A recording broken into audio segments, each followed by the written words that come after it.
Então, gente, sem mais delongas, a gente vai começar a nossa discussão. Primeiro eu queria dizer qualquer coisa aí, vocês me desculpam, que a tia não tá acostumada aqui com esse negócio de fazer live, tá? Mas, primeiro de tudo eu vou me apresentar, porque eu acho que nem todo mundo que frequenta a Groove sabe quem eu sou. Meu nome é Luciana Monerá, eu sou a produtora principal e a pessoa que idealizou a Groove Party. A minha área de conhecimento, né, de pesquisa é basicamente em dança. Eu sou professora de hip hop e de wacking, então assim, a parte da dança que eu mais pesquiso atualmente é basicamente hip hop e wacking e também dança contemporânea, porque eu também danço em companhia. A minha formação, na realidade, acadêmica, ela não é graduação exatamente em dança, eu me formei em fisioterapia, mas eu estou nesse momento no meio de um mestrado em dança na UFRJ, mais especificamente na linha de pesquisa de dança e performance. E faz parte da minha pesquisa, obviamente, porque isso é o universo que eu vivo, falar sobre negritude, sobre dança, sobre festa, sobre essas danças que a gente faz, que estão relacionadas com o ambiente da festa e tudo mais. Como a minha formação acadêmica ela não é dentro de ciência política, eu resolvi convidar para fazer essa live de discussão uma amiga minha que entende do babado muito melhor do que eu. O Birinha já tá aqui, eu acho, pelo que eu tô vendo. Acadêmica. Eu anotei, acho que foram 7 ou 8 perguntas que as pessoas mandaram. Enquanto eu vou tentando... Cadê ela? Anotei 7 ou 8 perguntas que as pessoas mandaram pra gente, né, sobre essa discussão antirracismo, antifascismo. E aí? Olá! Oi! Eu vou tentar fazer sem fone, se os meus vizinhos permitirem, e se eles não começarem a fazer barulho, que às vezes essa hora as crianças aqui de cima fazem bastante barulho. Mas eu uso o fone porque o microfone desse celular é bem baixinho. Tá me escutando bem? Tô. Todo mundo escutando bem, nós duas? Mano, o recado é...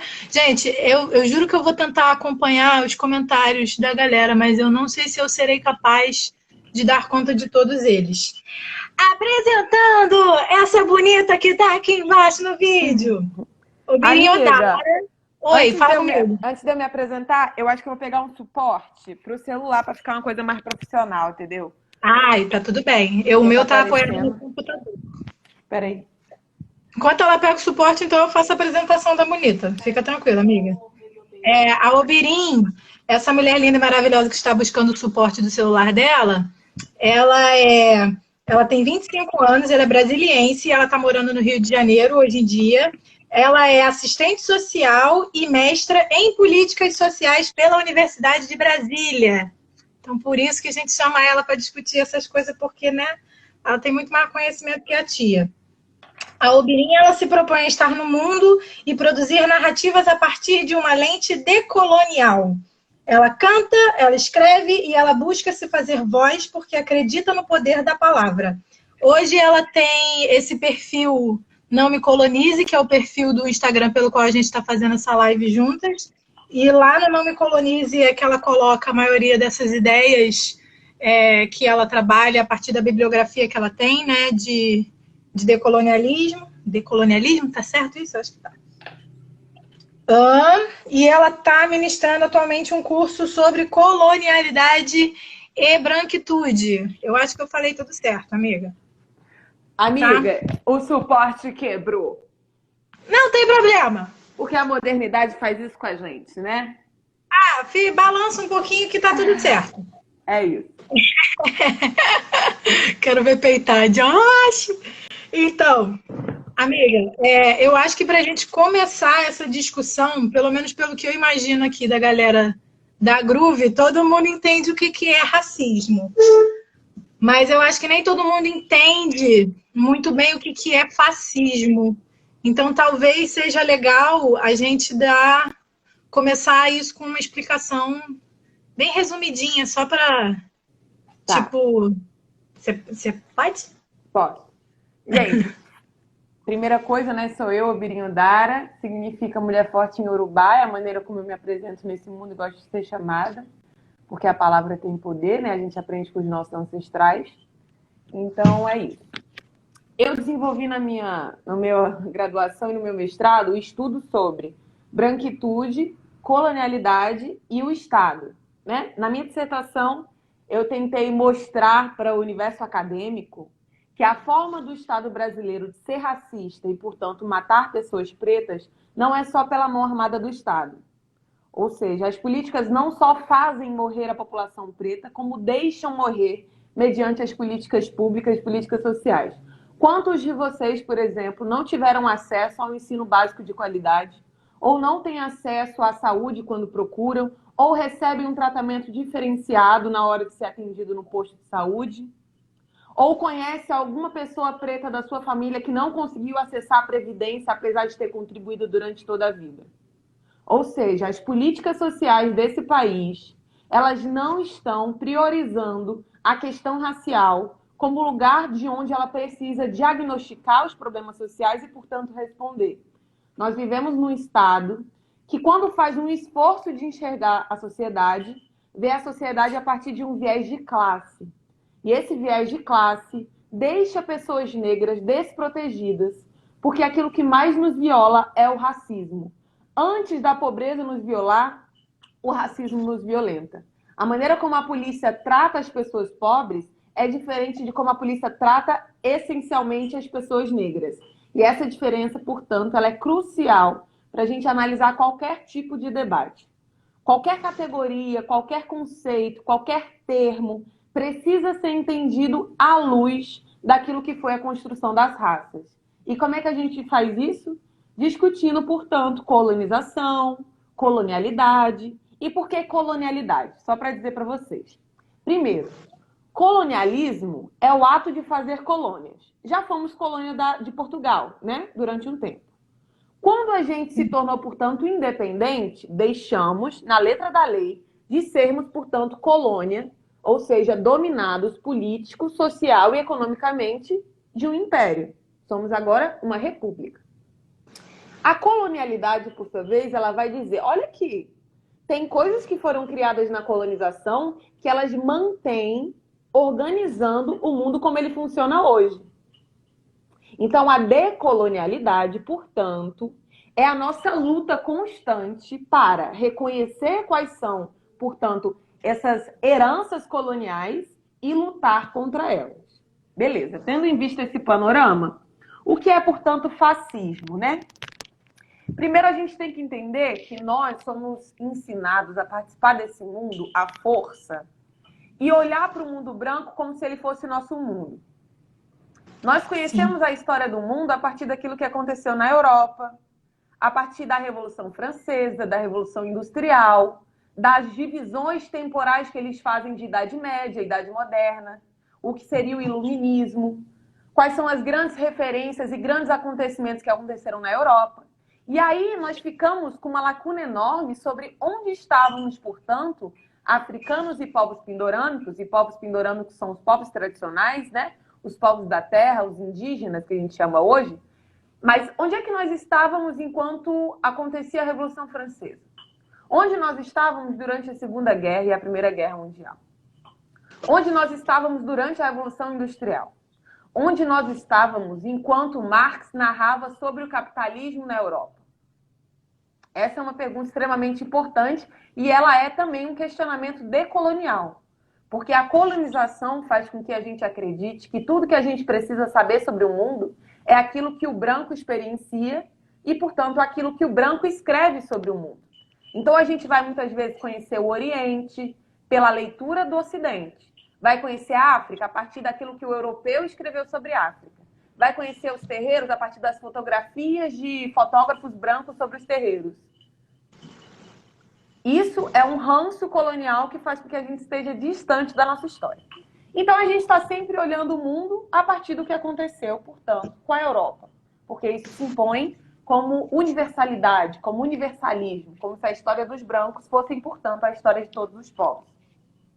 O fascismo, ele é, então, uma movimentação que acontece na década de 20, isso mesmo, Pierre Verger, uma movimentação que acontece na década de 20, né, com Mussolini na Itália, que vai trazer à tona um recrudescimento do autoritarismo, do ultranacionalismo dentro do âmbito do Estado, dentro do governo.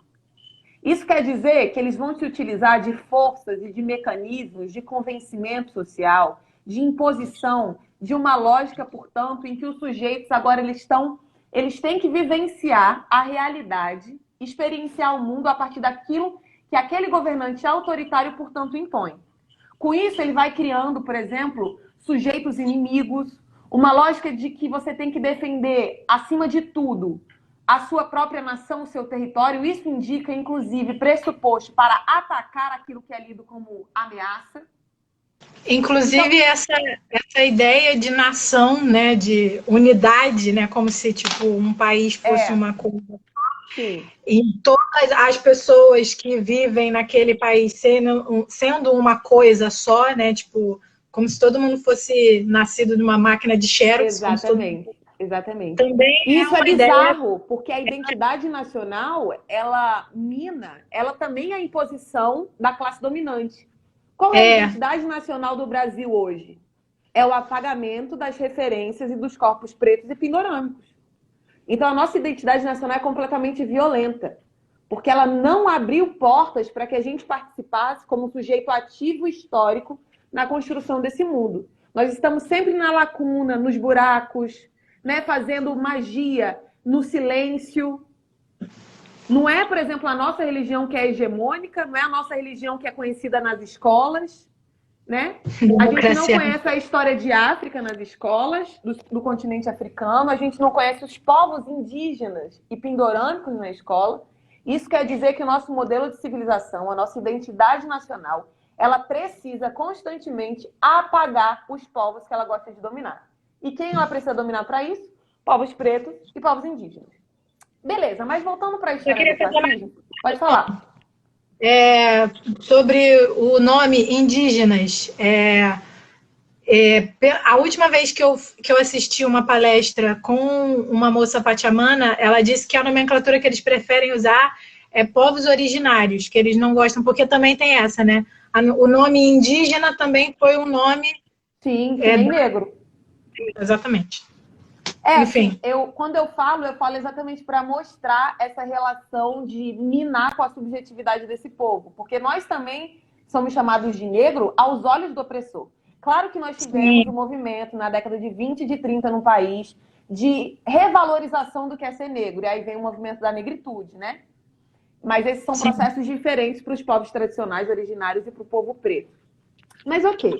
Voltando lá, a gente percebe que aquilo que funciona enquanto fascismo, ele funciona com base num aprendizado daquilo que foi feito com as pessoas pretas na colonização. Percebam, a colonização, ela cria o racismo, que é o quê? A defesa de que existe um conjunto de pessoas que precisam ser resguardadas do outro que é uma ameaça.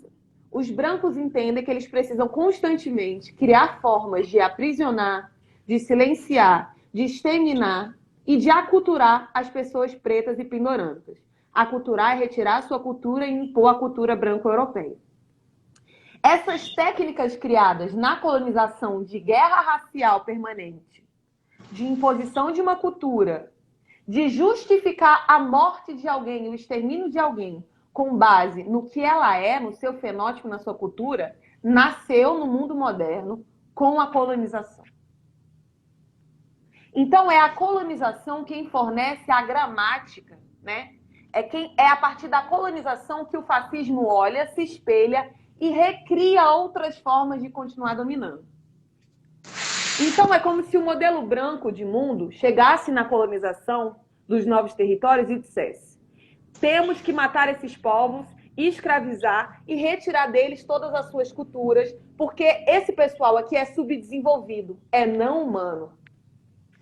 Quando o colonizador e depois a classe burguesa, né, que nasce desse colonizador, olha para isso e vê que funcionou, porque funcionou. De alguma forma funcionou. Eles conseguiram, de algum modo, convencer ou criar narrativas pseudocientíficas, né, dentro da ciência, uma falsa ciência, de que negros são, de fato, subdesenvolvidos, dentro da religião, de que negros são, portanto, sem alma. Eles foram criando justificativa para o que eles fizeram. E eles olharam e falaram assim, não, se a gente disser que determinado grupo é não humano, dá para a gente ir lá, dominar, explorar, exterminar e ninguém vai se preocupar. Então, Sim. olhando esse movimento histórico, o fascismo é uma readaptação daquilo que foi feito com as pessoas negras para implementar dentro de um território nacional que era branco, na Itália. O Vitor Cantuária botou aqui assim, né? Animalização e objetificação. Exatamente. E a eugenia também. A eugenia também é um bagulho que se enrolei aí, que é uma política de limpezinha. O famoso limpezinho. E aí, o fascismo é isso. Ele olha para essa experiência histórica e fala assim, nós podemos replicar. E aí, o que acontece? O nazismo, ele se espelha muito no fascismo, né? Porque aí ele remanipula o fascismo em relação a um povo específico. Ciganos, judeus, homossexuais. Em nome de quê, minha gente? De uma ideia pura de raça. O que os europeus fizeram na colonização era a imposição da escravidão, da morte, do extermínio, do aculturamento, portanto, em nome da pureza da raça branca europeia. O que acontece no nazismo... Vou te interromper mais uma vez rapidinho, porque a Júlia perguntou se dá para tirar os comentários para ver o rosto da Ubirim. Aí a pergunta, eu deixei os comentários porque eu achei que os comentários pudessem estar abertos para, tipo assim, se a galera tiver alguma dúvida, não entender alguma coisa, até porque a gente vai falar as palavras muito difíceis aqui, às vezes, e aí se as pessoas não entenderem as palavras difíceis, eu deixei meio que na intenção das pessoas perguntarem mesmo. Mas, gente, se vocês preferirem que a gente tire o comentário, como a Júlia pediu, a gente tira o comentário. O que vocês acham? Aí a gente dá o tempo da galera responder e você continua falando, amiga. Tá. Desculpa. Vai. E aí o nazismo, ele remanipula essa forma de se fazer política, porque isso é uma forma de se fazer política, tá, gente? O ato de tratar o outro como inimigo, de criar uma guerra racial constante, de sobrepor os sujeitos culturalmente, né, impedindo que eles conheçam as suas referências, impedir que os povos pretos entendam hoje que eles são filhos de reis e rainhas africanos, é, por exemplo, aquilo que se vai fazer enquanto política também no território alemão com o nazismo. Só que pela primeira vez, minha gente, as técnicas coloniais, vocês entendem quando eu chamo de tecnologia colonial? Tecnologia colonial é esse modo de se fazer política que a colonização empreendeu aqui no nosso território. Então, a colonização, ela cria técnicas, né? Formas de se fazer política. Essa forma de se fazer política, que é guerra racial permanente, imposição da cultura europeia. Veja bem, olha a imposição da cultura. Qual é a cor do nosso Deus hoje em dia? Como é que a gente se veste? É com paletó ou é com trajes africanos? Como é que a gente come? Quais são as éticas que a gente utiliza para direcionar a nossa vida social? Como a gente se comporta? Qual é a primeira língua estrangeira que a gente busca aprender? O que qualifica a gente? O que é melhor de se ouvir? Música clássica ou funk aos olhos da classe dominante? A gente está falando dessa imposição. A cultura está em tudo. E ela é toda permeada por essa lógica colonial. Então, essa forma de se fazer as coisas foi utilizada como espelho contra pessoas brancas. E aí, brancos que vão sendo categorizados como judeus, que vão sendo categorizados como homossexuais, porque a classe dominante entendeu que categorizar os indivíduos é importante para dominá-los. Por isso que nós não somos hoje, por exemplo, não nos conhecemos a partir de várias nacionalidades africanas. Nós nos conhecemos como negros, porque minaram qualquer tipo de referência que a gente podia ter com a diversidade, com todo o tamanho e complexidade de África. E basicamente, Resumindo, assim, basicamente os europeus chegaram lá e falaram, qualquer coisa que é diferente da gente, a gente cria Exatamente. uns bloquinhos aí para dizer que Exatamente. vocês são índios, vocês são pretos, vocês são Exatamente. orientais, vocês são árabes, Exatamente. enfim. E E aí aí eles... ele vai criando, o branco colonizador na modernidade, ele vai criando o asiático, o oriental, porque ele criou o negro e ele viu que funciona. Mas nenhuma dessas outras variações criadas vão estar no lugar de não humano. Porque em qualquer lugar do mundo que um preto estiver, ele vai ser tratado como preto. Porque a colonização imputou, em qualquer lugar que a gente estiver, que a gente viva o racismo. Em qualquer lugar que o branco europeu, com os olhos claros, cabelo liso estiver, ele vai ser lido como humano. É isso que a colonização fez no mundo. Então, o nazismo é a primeira vez na história do mundo em que as técnicas usadas contra pessoas pretas foi usado contra pessoas brancas. E isso quer dizer, portanto, que você tem um crime contra a humanidade. Por que as pessoas chamam o nazismo de crime contra a humanidade e não chamam a escravidão de crime contra a humanidade? Porque violentar, matar alguém pelo que ela é, contra pessoas pretas é justificável, porque ainda somos não humanos aos olhos desse mundo. Fazer isso com pessoas brancas desperta a comoção, porque eles são lidos como humanos. Então, o nazismo ele tem uma data de início e uma data de fim. E hoje, inclusive, qualquer tipo de rememoração que transforme em positivo o que foi o nazismo é alvo, portanto, de ser criminalizado. Se você faz uma suástica, você vai ser preso. Se você faz piada com escravizados, você não é preso. E esse crime contra a humanidade, portanto, é porque aquilo que foi usado historicamente contra pessoas pretas foi usado contra pessoas brancas e isso incomodou. Isso gerou, portanto, uma sensação de que havia ali um crime contra a humanidade. Então, o fascismo, ele corresponde a uma forma de se fazer política dos brancos, espelhada na política de se fazer violência contra negros e utilizada dentro de governos autoritários contra outros tipos de pessoas. Fascismo é basicamente isso. É uma forma específica de governo implementada por um governo branco, né, de se fazer autoritário para implementar aquilo que ele deseja. Para a gente ir para as perguntas, então, eu queria só falar, tipo, que muito da intenção da ideia de fazer essa conversa, né, com a Oberin e colocar, tipo, nesse formato de live e colocar nesse formato de... para poder ter isso como vídeo para a gente botar na internet, primeiro, porque a gente está nesse momento de internet, né, porque a gente ainda está vivendo pandemia, tá, gente? Não é para sair dando rolê por aí, não. Por favor. Segundo, porque justamente porque a gente está vivendo nesse universo da internet, a gente percebeu que rolou já rolou não, né? Essa polarização de ideia. Polarização é essa ideia de você ter tipo uma coisa versus outra coisa, como se não tivesse nada no meio, né? Então, essa polarização de ideias, ela começou a ficar muito comum na internet, né? E essas discussões e brigas, né? A gente viu isso aqui no Brasil começar a ficar mais forte. Eu acho que, né, assim, o processo que levou a isso, pô, não interessa, mas ela começou a ficar mais óbvia e mais forte pra gente na época da eleição, né? Por conta dessa coisa tipo anti-PT, direita, esquerda e blá blá blá, essas coisas todas. E aí, com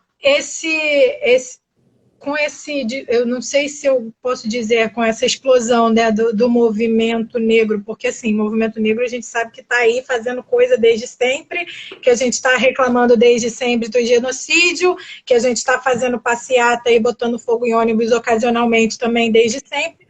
Mas com essa história do caso do George Floyd, né, a coisa chegou na internet de tal maneira, né, e aí teve essa moda de vidas pretas importam, vidas negras importam, Black Lives Matter, não sei o quê.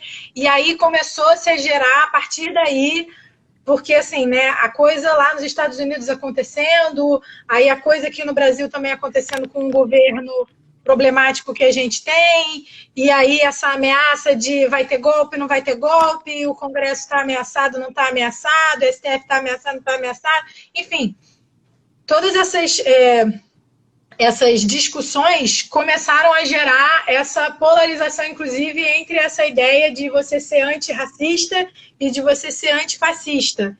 E aí, essas discussões me preocuparam muito. Eu conversei bastante sobre isso com a Ubirim antes da gente fazer esse vídeo. Inclusive, a gente não concorda em todos os pontos, mas uma coisa que é muito importante que a gente concorda aqui é que, no final das contas, assim, a polarização ela não ajuda ninguém, né? Tipo, a gente entende que é possível, depois, se você quiser, você fala melhor sobre isso, mas a gente entende que é possível uma pessoa ser antifascista e continuar sendo racista, mas, no meu entender, uma pessoa ser antirracista não tem como ela ser fascista, já que o fascismo, o nazismo... vem antes, né? Pois é, o integralismo, todos esses ismos que a gente está ouvindo tanto agora e está se sentindo ameaçado por, eles só são possíveis de acontecer, de surgir, enfim, de ser de fato uma ameaça aos cidadãos, e aí assim, né, fascismos e esses ismos são ameaça a todos os cidadãos, não somente aos cidadãos pretos. Mas a gente está falando de Brasil, né? Então, assim, a primeira ameaça é pro corpo preto. Mas isso é uma coisa muito importante, Lu. Quando você fala que os ismos são ameaças para todos os indivíduos, o racismo ele é uma ameaça só para pretos e pretas. E aí, por isso, que houve um grande silenciamento durante todo esse período. Por isso que eu estou falando dos outros ismos, não do racismo. Sim. Mas é porque o único ismo que as pessoas não levam em consideração é exatamente aquele que só afeta as pessoas pretas. Isso é muito louco. Porque isso já está tão estrutural, já está tão, tipo, toda a sociedade que a gente vive, ela é tão construída em cima disso que, enfim, eu antes da gente começar isso, eu fui pegar alguns dados, algumas coisas, e assim, não é surpresa, né? Mas é muito bizarro pensar que, por exemplo, o racismo ele só começa a ser considerado crime no Brasil a partir do ano que eu nasci. Então, assim, isso é um negócio muito recente. Tipo, foi em 88, sabe? Tipo, racismo como crime tem a minha idade, num país que, tipo, foi descoberto no começo do século XVI, do século XV, final do século XV, do século XVI, né? Enfim, então é muito surreal pensar nessas coisas. Então, assim, essa discussão que a gente está querendo fazer, inclusive, e aí o outro ponto que a gente concorda muito é que essa dualidade entre os dois pontos, né, o ser antirracista e ser antifascista, ela existe muito mais, inclusive no universo da internet, do que na vida real. Tô viajando? Né? Então, assim, porque a internet, ela faz isso com a gente. A gente, essa pseudodemocracia de informação da internet, né? Porque, assim, só tem acesso de verdade às informações da internet quem tem acesso à internet. Só que aí muita gente tem acesso à internet. Só que ao mesmo tempo que muita gente tem acesso à internet, as pessoas não usam a internet de verdade para pesquisar. A gente fica tentando aprender a história do país através de thread de Twitter, né? Então, assim, a pesquisa ela acaba ficando muito superficializada, e aí você pega umas palavras de efeito, umas frases marcantes, um texto lacração, e aí as pessoas vão formando a opinião delas baseada só nisso, e pronto, acabou. E aí E as pessoas não entendem, sobretudo, que antirracismo e antifascismo não é um slogan. É uma prática política. E prática política precisa de embasamento teórico. Eu não estou falando de ler os livros lá da universidade. Eu estou falando de entender como se faz a luta aprendendo com os nossos. Como é que o terreiro chegou até aqui? Como é que a sua avó chegou até aqui? São esses saberes. Claro, é bom ler também, se você tiver oportunidade, ler várias mulheres pretas e homens pretos. Mas é importante também entender quem chegou aqui, que está com a gente, porque é assim que a gente vai criando estratégia no âmbito prático. Por isso que isso se torna uma discussão de internet. Porque na internet as pessoas colocam lá o seu slogan, né? Elas se blindam contra qualquer crítica, porque elas alegam que são, portanto, antirracista e antifascista. Elas não precisam fazer nada no campo prático para poder firmar o que ela é. Sim. E aí a gente fica aqui mostrando, na verdade, qual é a face das pessoas que ficam utilizando esse slogan, mas que na vida real são um bando de racista. Por quê? A grande questão de hoje em dia do antifascismo ser, portanto, um movimento no Brasil de internet que é racista, é o fato de que o antifascismo ele é antirracista na sua gênese. Porque o antifascismo, se ele for um antifascismo que considera social historicamente as pessoas pretas, ele vai ver que o fascismo só existe porque existiu colonização. E que é a colonização que ensina como os fascistas têm que se comportar. Esse tipo de leitura é uma leitura indispensável para quem se diz antifascista. Antifascista na rua não vai tolerar uma pessoa preta sendo violentada. Mas os antifascistas de internet toleram, porque acham que isso é só um título. E aí o antifascismo, né, no Brasil, ele é muito grotesco, porque nós vivemos cerca de 520 anos nesse território, sendo aí uns 100 e pouco, 150 anos de povos libertos, né? E aí, quando você pensa nisso tudo... Porque a libertação foi em 1888, eu nasci em 1988. 132, então são 132, é isso. Jamais esquecerei. E é ridículo. Até me perdi, menina. Desculpa. Então, existe Não, amiga, você arrasou. Não precisa nem pegar a escravidão, porque na escravidão todo mundo sabe que é racista, não é possível. Mas vamos pegar ali quando, de um dia para o outro, acabou esse contexto de dominação dos pretos, todo mundo está livre, né?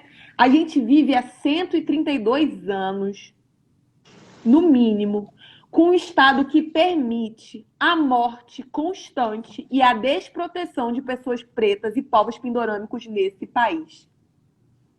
São 132 anos de silêncio da classe dominante, da branquitude, que hoje diz que é antifascista.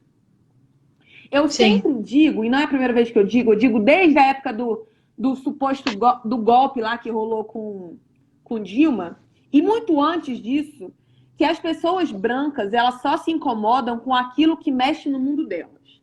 No mundo delas existe Estado democrático. Por quê? Tem políticas sociais, elas acessam, tem educação. Quando ela vai para a escola, ela aprende o nome dos teóricos europeus, ela aprende o que é arquitetura, com base nos europeus, ela aprende tudo que precisa aprender a partir de um referencial europeu. Nós, pessoas negras, somos construídas a acreditar que os únicos sujeitos que pensam nesse mundo são os brancos. Porque não tem um pretinho na nossa educação básica, na nossa educação fundamental, ensino médio, para ir lá e mostrar para a gente que a matemática nasceu em África, que a arquitetura nasceu em África, que o Egito é preto. Na verdade, o Egito foi feito por alienígenas. Porque é mais fácil dizer que foi um ET que construiu aquilo ali do que foram pessoas pretas. Imagina a branquitude assumir isso, pelo amor de Deus. Então, nós estamos inseridos nesse mundo o tempo todo, lidando com silenciamento, com extermínio, com morte constante, com violência, com não acesso às políticas. O tempo todo, para me aparecer uma cambada de gente branca na última semana que caiu da cama do seu sono colonial para dizer, oh meu Deus, estamos vivendo um fascismo, porque o Estado é autoritário, porque eles estão chamando as Forças Armadas. Gente, as Forças Armadas nunca saíram da favela. Quando vocês estavam desfrutando de uma pseudo-Estado democrático, As pessoas negras nunca saíram da ditadura. As pessoas pretas morrem nesse país porque são pretas. Tem, por acaso, na letra da lei do Estado Democrático que se pode matar uma pessoa preta por ser preta? Que é justificável você olhar para um fuzil, se confundir, achar que é uma arma e, portanto, é justificável a morte? Auto de resistência que matam jovens de costas. Não, guarda-chuva, Bíblia, Guarda-chuva. celular. Como é que a pessoa estava resistindo de costas? Me explica isso. Então, assim, as pessoas brancas que hoje utilizam do slogan antifascista sem entender o que é a história do seu próprio país são, sim, um bando de gente racista, porque agora só se incomoda com esse governo porque esse governo coloca em xeque os direitos que elas sempre tiveram. Vamos para as perguntas? Isso é muito perverso. Real. Vamos para as perguntas, porque eu fico preocupada com a hora. Vamos. A primeira pergunta que eu anotei aqui foi: qual o papel do preto na luta antifascista? Acho que isso é fácil da gente responder, né? Porque gente, o preto já luta contra o fascismo. Só por existir. Só de você estar vivo, chegar na faculdade, chegar no, sei lá, em alguma outra posição social que supostamente não era para você chegar. Ter um emprego nesse país. Porque 60% dos trabalhos informais são ocupados por pessoas negras. Exatamente. Tá ligado? Então, existir, porque a cada 23 minutos um jovem negro é morto. Só de você estar vivo, vocês já são uma prova contra o fascismo, contra a classe burguesa, contra essa galera toda. E eu, como professorinha, eu acredito muito na ferramenta da educação, das pequenas transformações, assim, quando você consegue atingir profundamente uma pessoa a pensar e se conscientizar sobre isso, aquela uma pessoa vai conseguir atingir, mas pelo menos uma pessoa que vai... E aí a gente vai fazendo a famosa rede de apoio. Exatamente. Nossa, segunda perguntinha. Antifascismo, aqui no Rio de Janeiro, pelo menos, nem sempre é antirracista. Vamos falar dessa contradição louca? A gente meio que já falou, né? Já respondeu, né? E já está respondida que realmente é uma contradição louca e a gente já sabe de onde vem ela. Ela vem da internet, basicamente. Internet, que fique claro, quando a gente fala internet, a gente está falando de rede social. A gente não está falando da internet, né? Tipo, porque eu uso muito a internet para fazer minhas pesquisas, mas não a rede social. Não, e é importante se posicionar na internet, assim. Só que você precisa ter embasamento, gente. De um dia pro outro, ninguém é antifascista nem antirracista. O que você fez fora dessa telinha para você se dizer antirracista? O que você fez? Eu quero saber E também não espera estrelinha, não, tá? Não vem fazer videozinho falando que não sei o que lá, que não sei o que lá. Não queremos saber. Faça o teu corre. Não faz, é para fazer na vida real e não é para fazer porque você quer ganhar biscoito. Não é para fazer para contar pro seu amigo preto, hoje eu venho combater o racismo porque eu... E outra coisa, Rafa Kalimann não é antirracista porque vai em África e fica tirando foto com um pretinho no colo. Isso não é antirracismo, tá? Isso é perpetuação de uma ideia de um branco salvador. A melhor coisa que um branco faz é não pisar mais no território africano e deixar com que a gente se reconstrua. Porque a colonização também trouxe miséria, fome, violência, dominação para dentro do território africano. E isso não foram os africanos que criaram, foi a Europa. Aí a Europa cria o problema, aí vai um branco lá para falar que vai salvar essas crianças daquilo que os seus ancestrais brancos fizeram. Pô, vai lá na Europa ficar gritando com eles e falar para eles parar de ficar dominando todos os territórios, faça a sua parte de direito. Exatamente. Tá, próxima pergunta. Eu tentei organizar algumas perguntas que elas também foram escritas, né? Tá, sobre essa dualidade entre antirracismo e antifascismo, pediu para a gente contextualizar com a ameaça de um golpe de Estado no Brasil.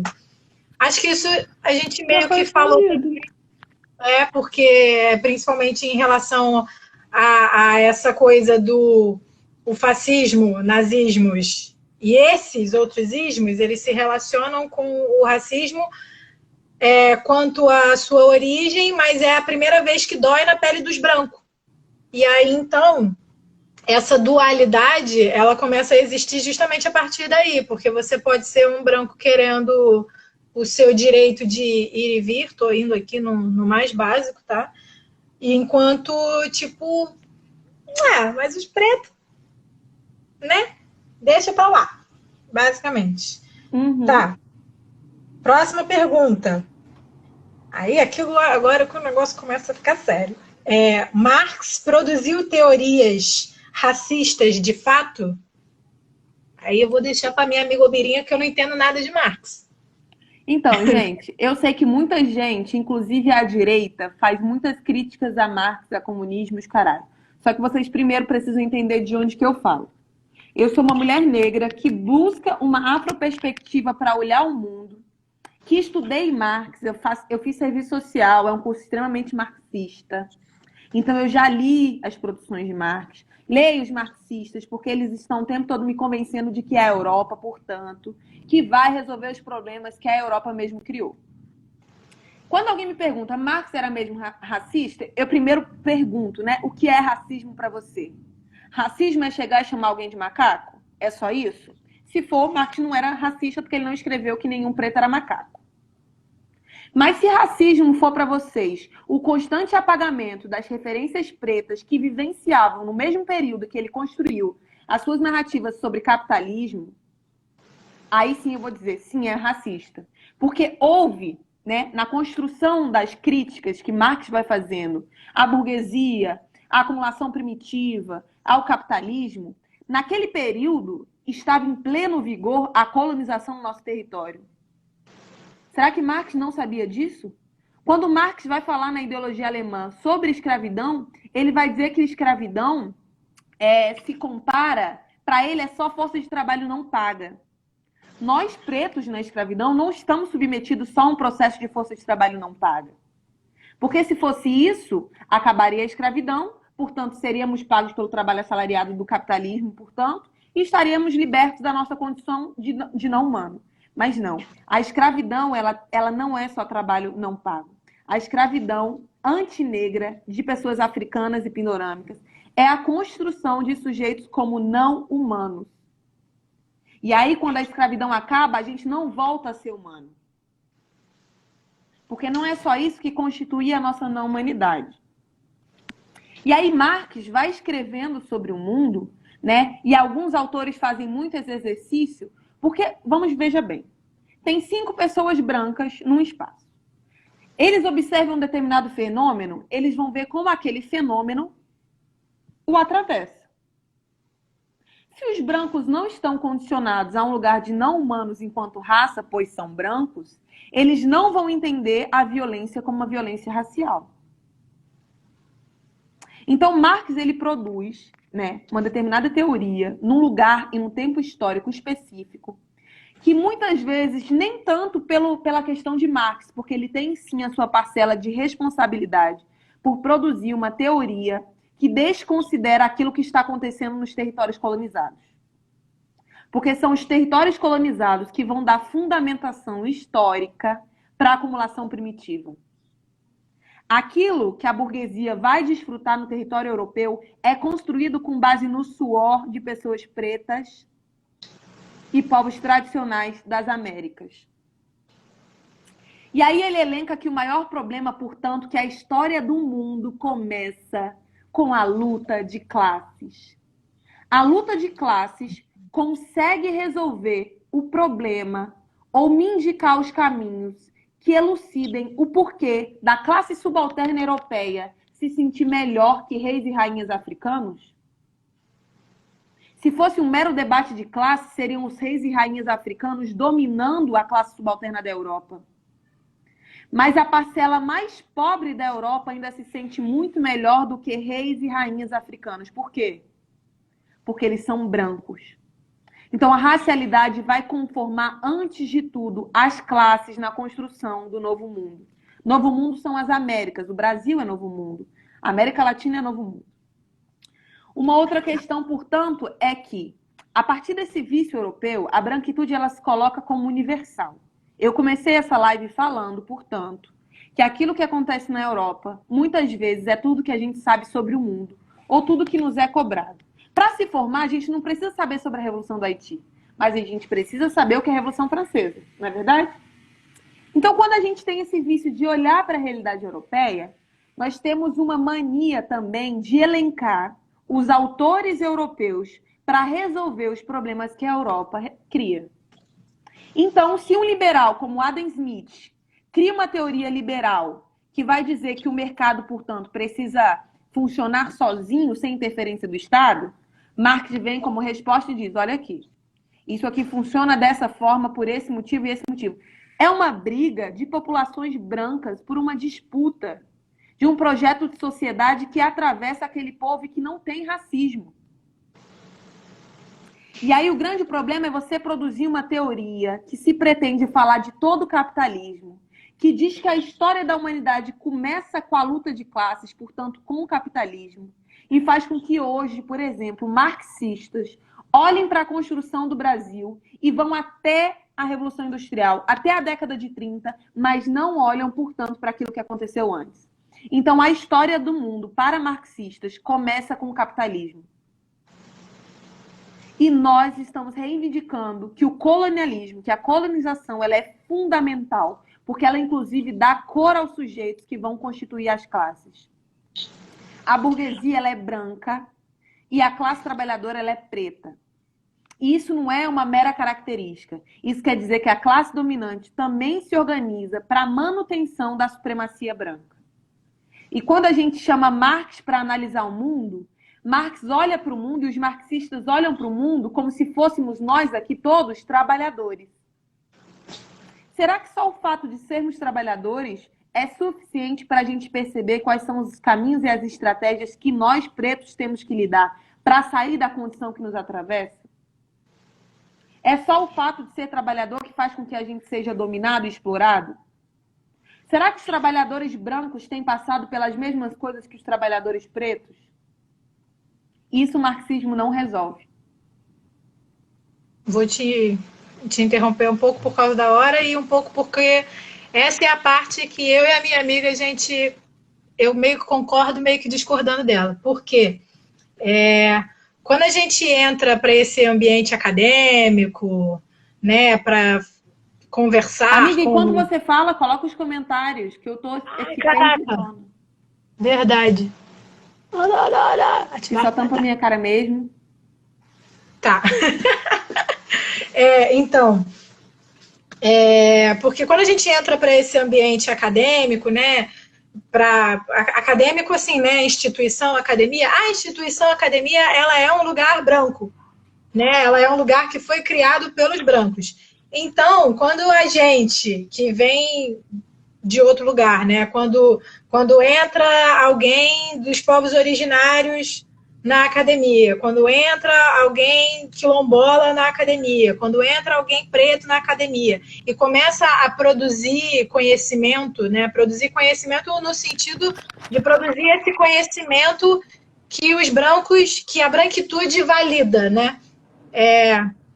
Tem uma coisa que é meio irritante, mas ao mesmo tempo é meio necessária, que quando a gente entra na academia, a gente tem que entender os filósofos brancos, né, os filósofos europeus, porque a gente está entrando no espaço deles, de fato.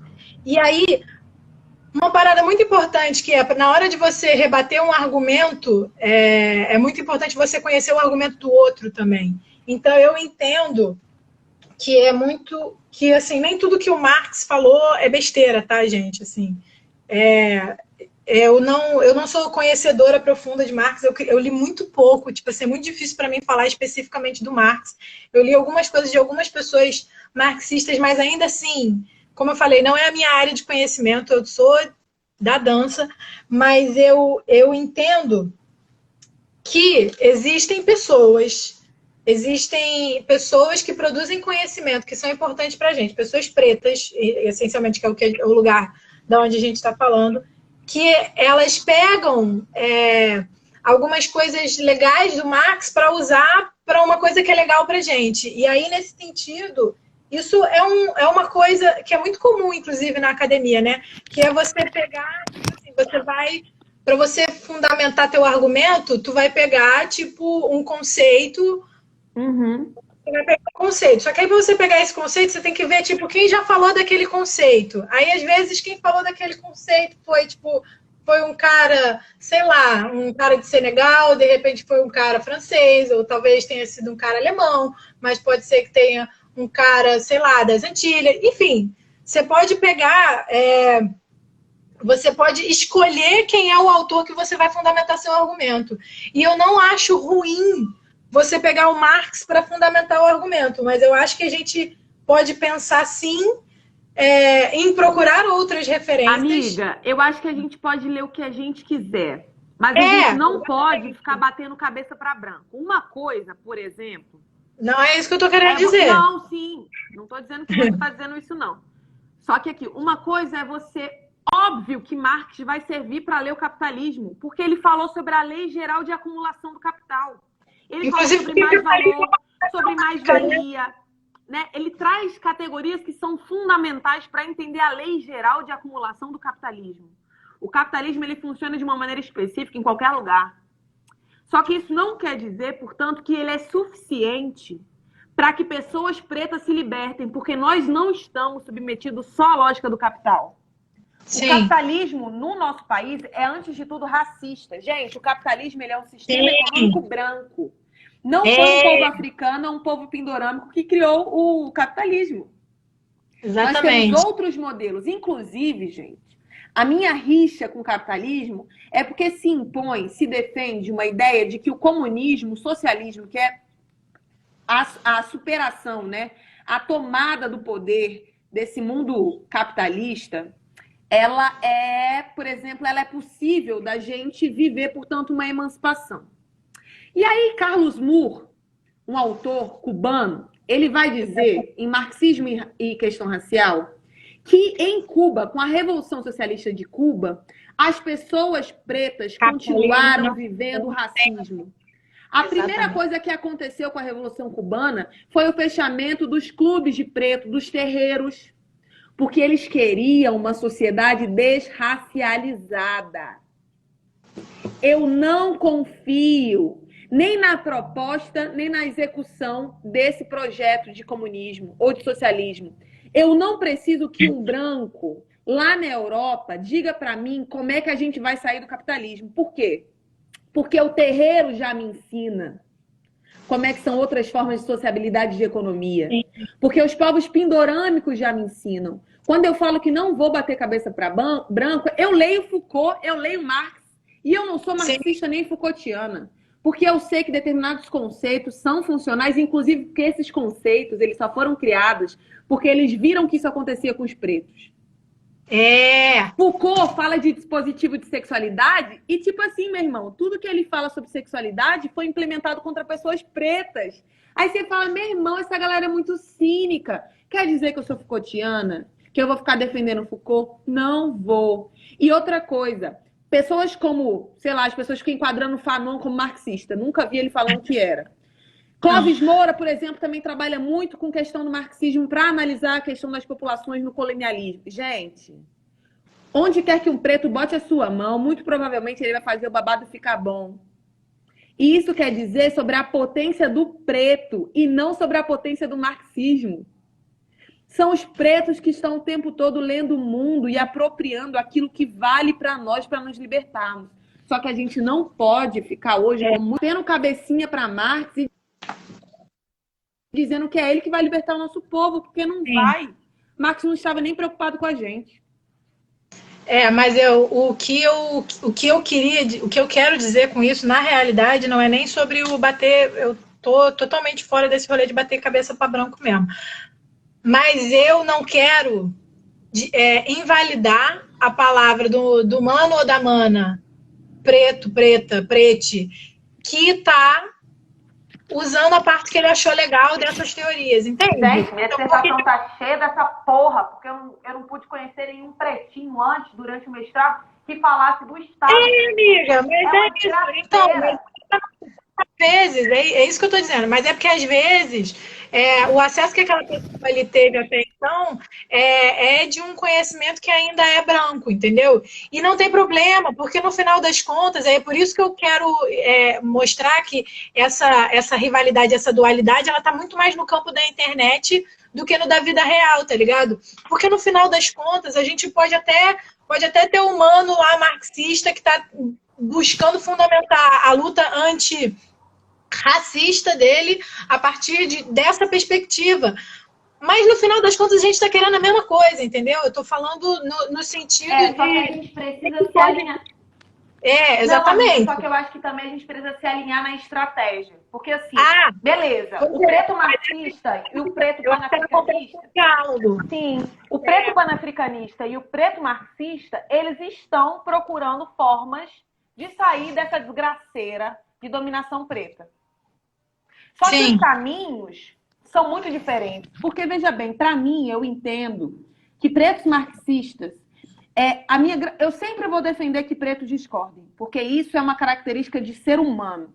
Eu acho que a gente está aqui para isso mesmo. Vamos discordar sim, graças a Deus. Graças a Exu. Colonizada. E aí, por quê? Porque, para mim, os pretinhos na esquerda estão procurando um lugar onde eles podem, portanto, ter um senso de coletivo, né? Uhum. Ou de agir politicamente, de ser reconhecido politicamente. Mas muitas vezes na esquerda nós somos alocados em setoriais negras e a gente só pode ficar falando de racismo.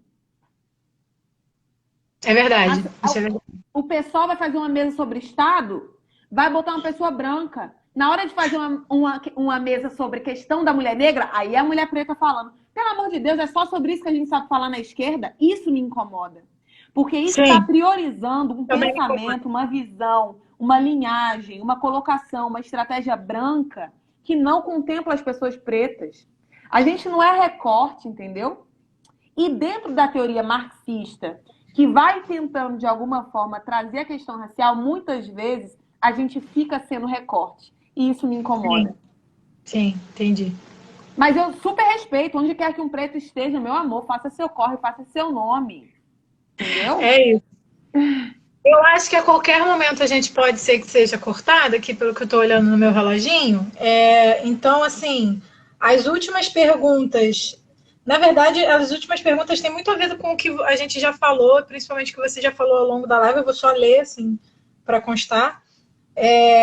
Qual o projeto efetivo anticapitalista do panafricanismo? A Albrinha acabou de falar, né? Tipo, até agora, qual a pauta antirracista mais eficaz direcionada para pessoas pretas? Acho que a gente falou disso também, né? Ao longo, tá diluída a resposta. Aí gostaria de saber para onde vocês estão direcionando estudos e a fala de vocês. Bom, meu Deus, vai encerrar. Abre A outra, gente tem que então. para vocês. Será que eu abro outra? Melhor abrir outra? Só para falar isso, sei lá. Tá, então assim, só para encerrar essa aqui que eu vou tentar. Abrir outra. Gente, volta. Tem 82 pessoas. Vou puxar a orelha de vocês. Vou tentar postar no IGTV, tá? Mas eu vou tentar abrir outra. E a outra provavelmente eu não vou conseguir botar. O que houve? Alguém falou que eu perdi aqui. Ai. Clica no ao vivo que aparece de tempo de live. Ah, sim. Conseguiu salvar? Consegui. Botei no IGTV a primeira parte. A gente continua aqui para ver se a gente consegue concluir as coisas. Tá. Amiga, as pessoas estão entrando ainda. Vamos esperar um pouquinho. Vamos esperar. Vou botar a música para tocar de novo.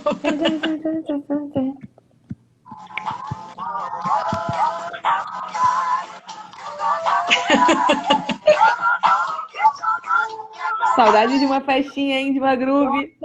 Fala. Tô sofrendo. Que saudade de uma aglomeração, gente. Ouvir essa música dá até um gatilho aqui. Fui botar um figurininho groove, já deu até um... Gatilho, gatilho.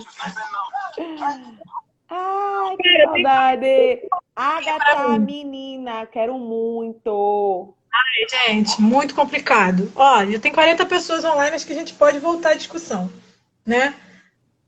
Qual era a pergunta que eu tava? Eu até me perdi. Deixa eu fazer uma pergunta, porque tem a ver com isso que você vai perguntar. Tá. Não, faz a pergunta que depois eu falo, vai. Bom, qual o projeto efetivo anticapitalista do panafricanismo? Acho que a gente já respondeu, não foi? Aí, até só agora... uma coisa sobre isso. Sim. As pessoas... Primeiro ponto, né? Quando eu tava falando com a Lu, que ela falou que ia ter essa pergunta, eu falei assim, tá, eu quero saber, então, qual é o projeto efetivo do marxismo para a libertação dos pretos da diáspora. Eu volto à pergunta. Mas como eu preciso ser comedida, Eu vou responder a pergunta. E aí, primeiro, gente, quando a gente fala de conhecimento pan-africano, quando a gente está falando de conhecimento ancestral preto, a gente está falando de Garvey, sim. Mas a gente está falando também de referências que foram apagadas e que não estão na universidade. Então não espere que eu vou chegar aqui com um livro pronto, que tenha todas as estratégias de libertação do nosso povo, porque nos retiraram a caneta. E aqueles poucos que conseguiram pegar a caneta estão escrevendo também sobre várias coisas incríveis. Então, leia as pessoas pretas. 2, escute as pessoas pretas. O saber que liberta o povo preto não está só na universidade. É a babalorixá do terreiro que vai falar para vocês como é que se liberta, como é que se cura. Que para cuidar da sua dor de cabeça você toma determinada erva e não fica comprando remédio na drogaria. São essas práticas que vão libertar a gente. Então, assim, esse é um conhecimento que a gente precisa retomar. Não precisa criar. Ele está aí. A gente só precisa encontrar os caminhos. E passa pelos mais variados caminhos. Né? Aprender com o movimento do hip hop, da capoeira, dos pretos da diáspora, com a Revolução do Haiti, com Garvey, com Sobonfu Somé, né? Com autores que estão aí escrevendo, Lélia Gonzalez, Eli Carneiro, Franz Fanon, Paul Gilroy. Pô, essa galera. Conceição Evaristo tá aí, tá viva, meu amor. Pergunte a ela, leia ela, escute. É esse o conhecimento que vai libertar a gente. Eu acho que a gente pode tentar fazer, amiga, mas isso assim vai dar um trabalhinho, tá, gente? Mas a gente pode tentar fazer uma lista, assim, dessa parte, pelo menos a parte bibliográfica, para a gente deixar tipo, disponível para a galera, pelo menos os nomes, assim, e acho que obras de referência, né, de cada... Olha, eu posso fazer isso para as pessoas pretas de graça, tá? Meu E amor, para as pessoas brancas tem a galera com nome. O público da Groove, a maioria é preta, então tu fica tranquila. Mas é porque eu tô olhando aqui os comentários da galera, e aí eu fico realmente pensando que, tipo, tem uma galera que tá ouvindo esses nomes e tá tipo assim, ué! Porque eu mesma conheço metade desses nomes há, sei lá, 2 anos no máximo. Sim, Que não era um negócio que não fez parte da minha formação, né? Não é um bagulho que tá, tipo, fácil pra gente ter acesso na escola, né? E a não ser... Ai, o Birinho tá rodando bolinha pra mim. Você tá me ouvindo? Travou. Ai, que inferno. Ai, internet. Colabora com a gente. Enfim, mas assim, para concluir essa ideia, esses nomes... Você tá me ouvindo, amiga? Agora eu tô. Tá. Esses nomes, esses autores, né, essas referências, elas não aparecem pra gente fácil, tipo, na escola. Tipo, Revolução Nem na Haitiana. universidade é fácil. Não, na universidade só vai aparecer se você também tiver, tipo, um professor que estude esse bagulho especificamente, ou que tenha uma linha de pesquisa que vai por esse caminho de estudar outros conhecimentos que não essa base europeia, né, que a gente está tão acostumada. Perguntar, o quê? Ai, meu Deus! Inclusive, Lu, fechando a live, já chama o box de pergunta. O que é empoderamento para você? Meu Deus! Gente, eu vou tentar continuar a fazer esse tipo de live, assim, convidando outras pessoas para falar sobre. A gente pode tentar pensar em formas das pessoas sugerirem temas também, né? Que as pessoas tenham dúvida. Enfim, perdi a linha de raciocínio. Tá, então assim, pra gente buscar essas novas referências, às vezes é muito difícil, porque não é um bagulho que tá fácil pra gente, não vai ser a primeira referência quando você escrever lá no Google o assunto, o primeiro autor que vai aparecer provavelmente não vai ser o Pretinho, entendeu? Não vai ser o indígena, povos originários, povos tradicionais. Não vai ser essa galera que vai aparecer primeiro, entendeu? Quem vai aparecer primeiro normalmente vai ser o europeuzinho, ou se não for o europeu, o norte-americano, enfim. E aí, nunca foi fácil, alguém escreveu aqui. Então, assim, realmente, eu acho que a gente pode até tentar deixar disponível depois alguma coisa, mas ainda assim, gente, Lembrando que isso aqui é um perfil de festa, entendeu? A gente pode conseguir alguma coisa, mas a gente não vai conseguir, porra, né? Dar, tipo, toda a bibliografia de uma tese, de mestrado, entendeu? Não dá, não dá. É muito difícil. Até a gente está descobrindo, né, amiga? Então, É, assim, tem muita coisa que a Obirin leu que eu não li, que eu fico assim, ouvindo ela falar, fico, nossa, que legal, assim, enfim. é. Não, mas Então, aí, amiga, eu tento muito ah, fazer essa difusão também de conhecimento. Nos cursos que eu dou sobre colonialidade e branquitude, que tem sempre bolsa se o pretinho não tem dinheiro para pagar. Tipo assim, eu dou 10 é bolsas.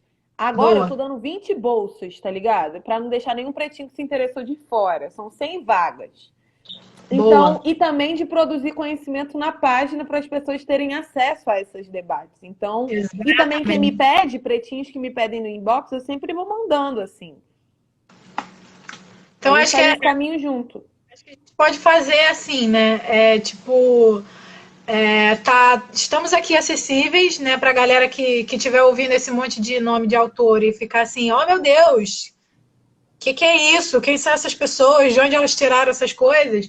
É, o perfil que está aqui no Ao Vivo Comigo da Obirim, que é o Nome Colonize, que é administrado pela mesma, e o conteúdo criado lá também é criado pela mesma, vocês podem ir lá falar com ela e tirar as dúvidas e perguntar as referências que vocês quiserem catar. Às vezes é difícil de lembrar do autor, do nome do autor, mas vocês podem perguntar, sei lá, do assunto. Ah, o Benin, sei lá, me dá umas 3 referências. Inclusive, não acha que é uma referência para cada assunto, não, gente. Porque, assim, a vida não tá fácil para ninguém. Não vai ser qual é o artigo, né? Quais são as 3 páginas que eu vou ler para entender sobre racismo estrutural. Não é assim que Não funciona. é assim. A gente estuda muito mais do que isso.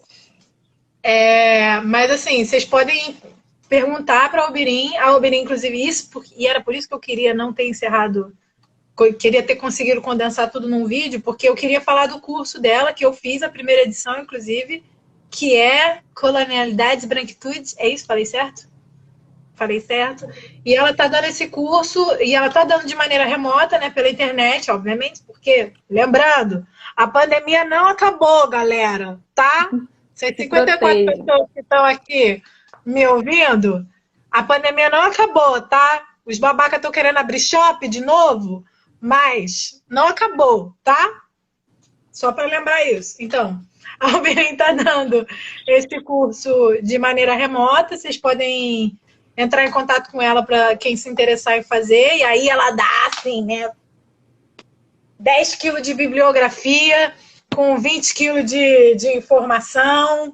E ela fala um pouco difícil, mas dá para entender o que ela fala.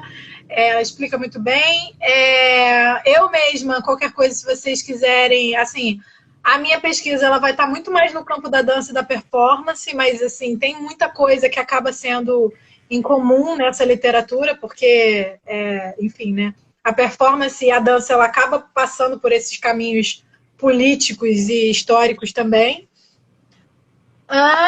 E eu acho que essa parte é isso. Agora faltam as últimas perguntas, que aí do É a panafricanismo. última. Tá. Aí até agora qual a pauta de racismo mais eficaz para pessoas pretas? Já foi? É do pra quem vocês estão falando, né? Isso, gostaria de saber para onde vocês estão direcionando os estudos e a fala de vocês. Quer responder primeiro, amiga? Eu acho que assim, para onde eu direciono meu estudo? Eu me coloco assim nesse mundo a partir de uma lente decolonial, que eu falei no início para vocês. O que é isso, né? De observar em todos os âmbitos da minha vida e do meu povo como é que o resquício da colonização nos atravessa. E aí é muito louco, porque eu escrevi uma poesia que se chama Não Me Colonize, por isso que dá nome pro Instagram, inclusive. A poesia é sobre as relações afetivas sexuais que são construídas com base exatamente nesse lugar do colonizador.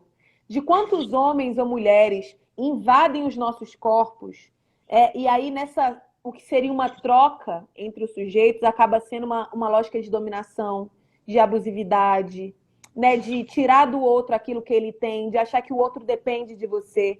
E aí eu fui percebendo como a colonização ela marca tudo, gente. Ela marca a forma como a gente se vê, como a gente acessa o nosso sexo, como a gente se relaciona com o outro, como a gente entende política, como a gente entende o que é África, o que é povo pindorâmico. Tudo está permeado pela colonização. Sim. E aí é por conta disso que eu me coloco no mundo, né, tentando fazer de tudo que eu faço uma luta decolonial, uma luta anticolonial, uma luta anti esse mundo. Né? E aí, como consequência, eu luto contra o racismo, eu luto contra a dominação de gênero, eu luto contra todas as outras coisas, porque são invenções desse mundo. Eu quero um mundo que é outro, que não é esse. E aí eu faço, quando alguém me pergunta, né, para onde eu direciono? Olha, eu direciono para tudo que eu faço. Se eu vou escrever, se eu vou cantar, se eu vou conversar sobre comida, se eu vou me relacionar afetivo-sexualmente, tudo. Se eu vou dançar, tudo que eu faço na minha vida, eu procuro estar alinhada com aquilo que eu acredito.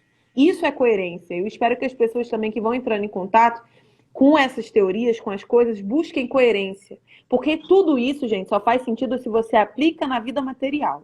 E aí, para quem eu falo, né? Eu falo principalmente para o meu povo preto. Claro que quando eu vou conversar com o meu povo, alguns brancos vão ouvir. Mas isso não quer dizer que eu estou falando para eles. Quer dizer que eles podem tirar algum proveito desse diálogo. Né? Aqui eu estou falando, tem pessoas brancas, pretas ouvindo, mas são para vocês pretinhos que eu estou falando. Porque tudo é investimento de energia. Gente, eu poderia assim falar assim, olha, eu vou fazer uma aula só com branco porque eu quero ensinar eles a serem antirracistas.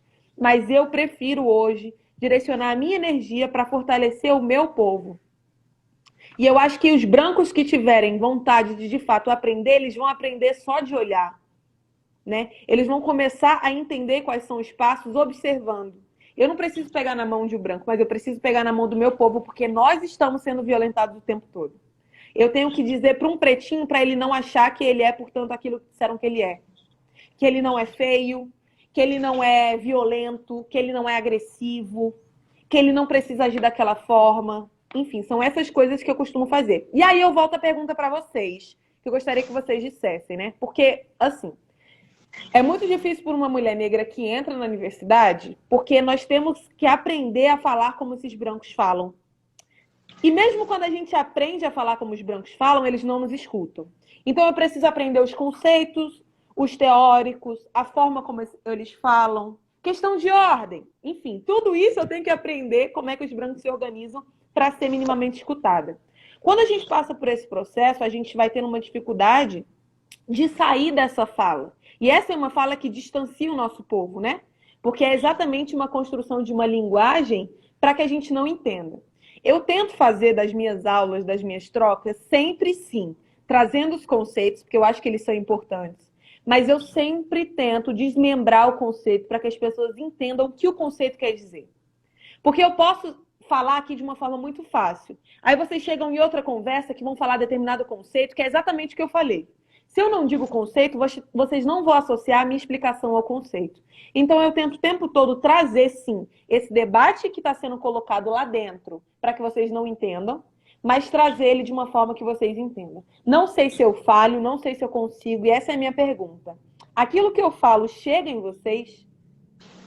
É compreensível a maneira como eu me coloco, como eu explico sobre colonização?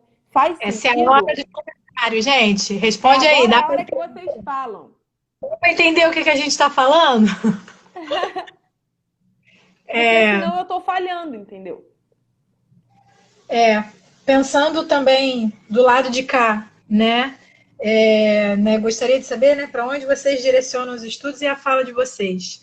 É bem, eu estou bem na mesma vibe que a Obirim nesse sentido. Chega assim, você Estou falando que chega! Tá virada, estamos separando. Ai, eu sou orgulho das minhas ancestrais agora. Então, obrigada, gente, tudo nosso. Então, acho que eu, nesse sentido, estou na mesma vibe da Obirim. Eu sou muito mais neném nesse rolê de estar na academia do que a Obirim também, porque, assim,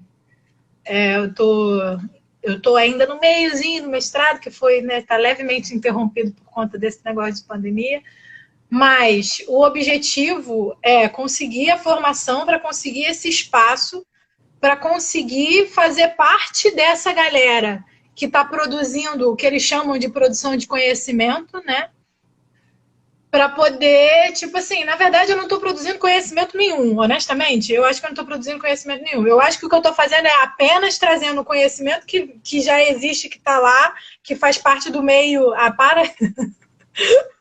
É, eu estou pegando esse conhecimento que está lá, que existe, de onde eu convivo, do lugar onde eu habito, das pessoas com quem eu troco, com quem eu danço, com quem eu, enfim, com quem eu vivo, e eu estou trazendo para esse espaço de validação, né? Porque, assim, existe esse espaço da academia que é considerado um espaço... E eu não estou dizendo, gente, pelo amor de Deus, eu não estou dizendo que na academia não se produz conhecimento. Na academia se produz conhecimento também. A implicância aqui é somente de dizer que na academia não é o único lugar onde se produz conhecimento. Inclusive, o que eu estou levando para a academia é justamente o trabalho que eu faço dentro da Groove Party, porque uma parada que aconteceu, isso foi assim, um divisor de águas assim na minha vida. Há muitos anos atrás, quando eu estava fazendo a Groove, eu fiz eu não me lembro agora exatamente qual era a campanha, mas era alguma campanha, eu acho que era na época da discussão da descriminalização do aborto. Aí eu fiz alguma coisa, tipo assim, galera, quem tiver na vibe aí da descriminalização do aborto, vai com uma peça vermelha. Foi um negócio assim, eu não me lembro se foi essa ou se foi outra situação. Enfim. E aí, nesse momento, naquela época, eu me lembro de ter entrado em contato com alguns outros produtores de festa, e aí eu recebi muita resposta dizendo, porque a gente prefere não se posicionar politicamente. Só que assim, aquilo foi tão absurdo para mim que eu fiquei assim, meu irmão, se você faz festa, você está se posicionando politicamente. Porque você está fazendo sua festa para alguém. Você está construindo um ambiente de socialização, de criação de cultura, de lazer, enfim, o que quer que você chame aquilo ali, mas você está construindo aquele espaço ali e direcionando para alguém. A partir do momento que você está construindo esse espaço direcionando para alguém, você está se posicionando politicamente. Você querendo ou não. Então, assim, eu prefiro me posicionar politicamente consciente da minha posição. E aí, por isso que foi essa situação, sim? Então, a Helena está falando que foi. Então, foi isso mesmo. E aí, então, eu prefiro ter consciência do posicionamento que eu estou colocando para o mundo para poder colocar ele para o mundo, entende? Então, assim, nesse sentido, eu direciono a produção de conhecimento e a minha fala tanto para a galera que vai na minha festa, na festa que eu produzo, quanto para a galera que está comigo em sala de aula, quando eu estou dando aula de dança, que aí você pensa, mas você está dando aula de dança, gente. Todos os meus alunos, duvido que eles não saibam. Eu tenho certeza que todo mundo que é meu aluno, que já foi meu aluno, que está aqui assistindo essa live, vai saber que eu me posiciono politicamente bastante dentro de sala. E eu explico muito além do que a gente aprende só com a dança, porque eu estou lidando com o corpo, né? Eu estou lidando com o corpo das pessoas. E aí, e eu levo isso para qualquer ambiente. Nesse caso, a minha fala, a minha luta, digamos assim, ela é sempre no sentido de trazer conhecimento e de trazer essa consciência.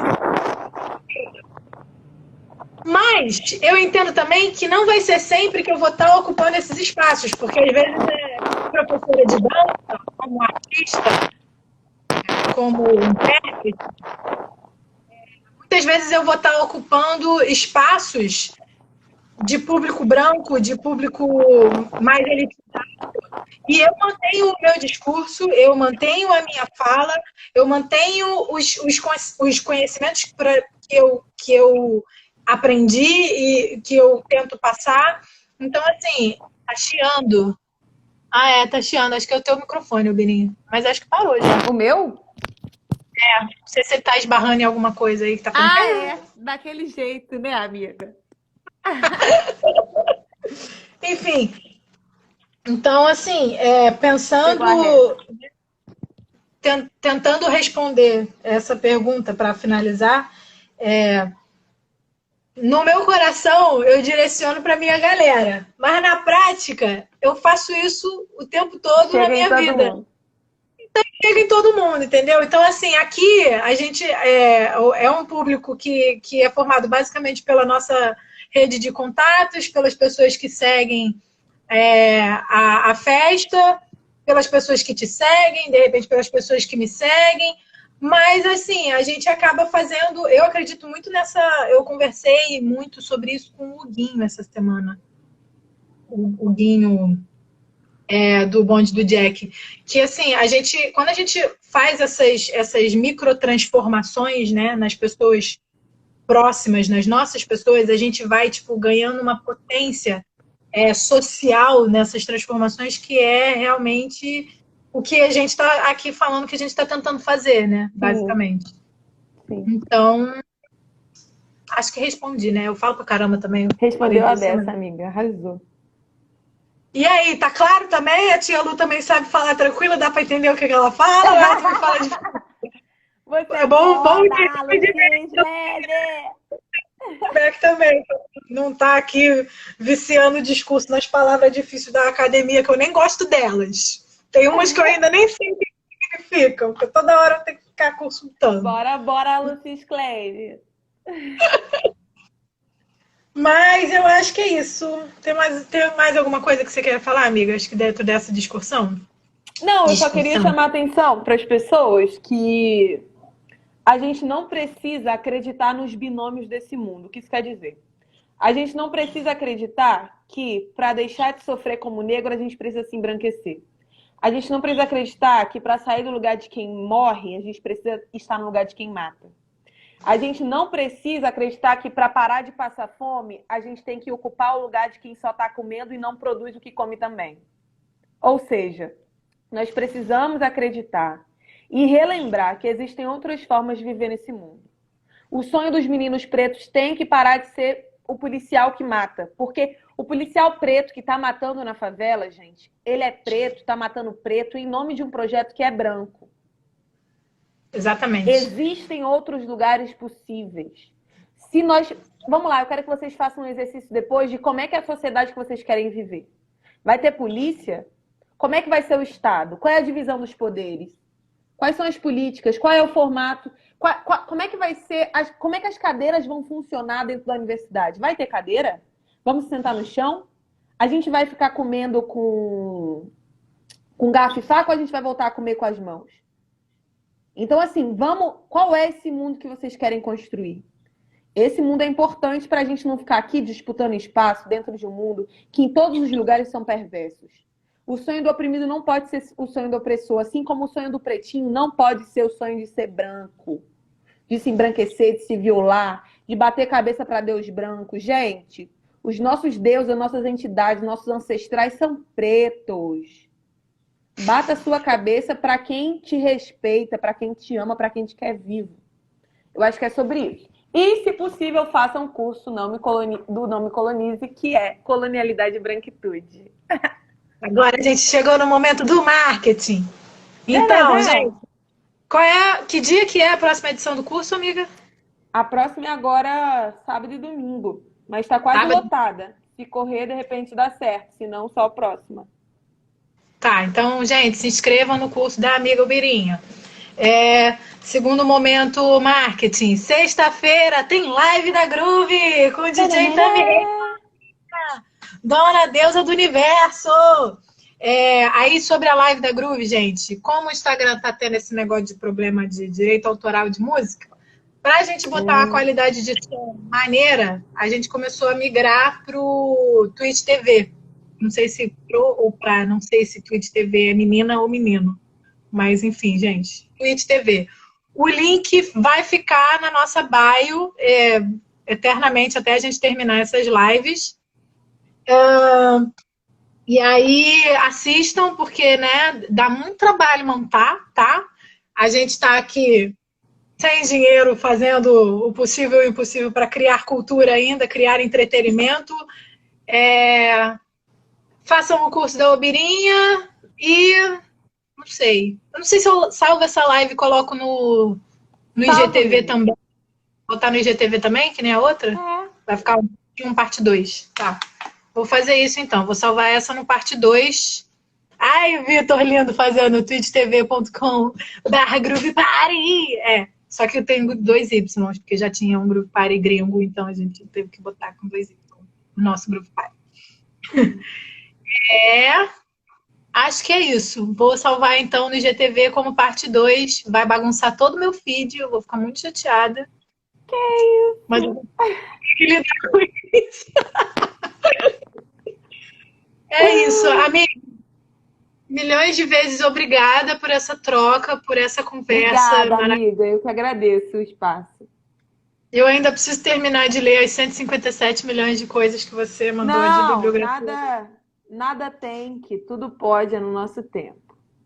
Ah, mas eu quero, só que, meu Deus, muita coisa. Gente, é muita coisa. É muito maneiro, mas é muita coisa.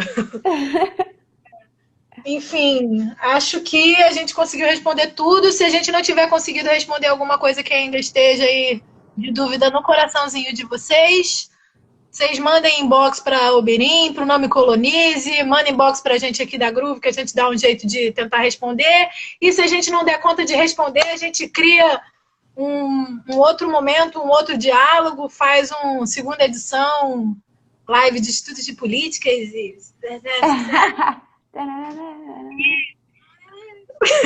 Porque, afinal de contas, festa também é sobre política, tá ligado? Tá certo? Tudo é, gente. Até quem vocês beijam, viu? Abre o olho. Amor também. Tudo isso. Enfim, amiga, muito obrigada. Um beijo. Obrigada, galera aí que assistiu a gente até agora. Cuidem, gente. E que a pandemia não acabou. Não acabou. Beijo. Beijo.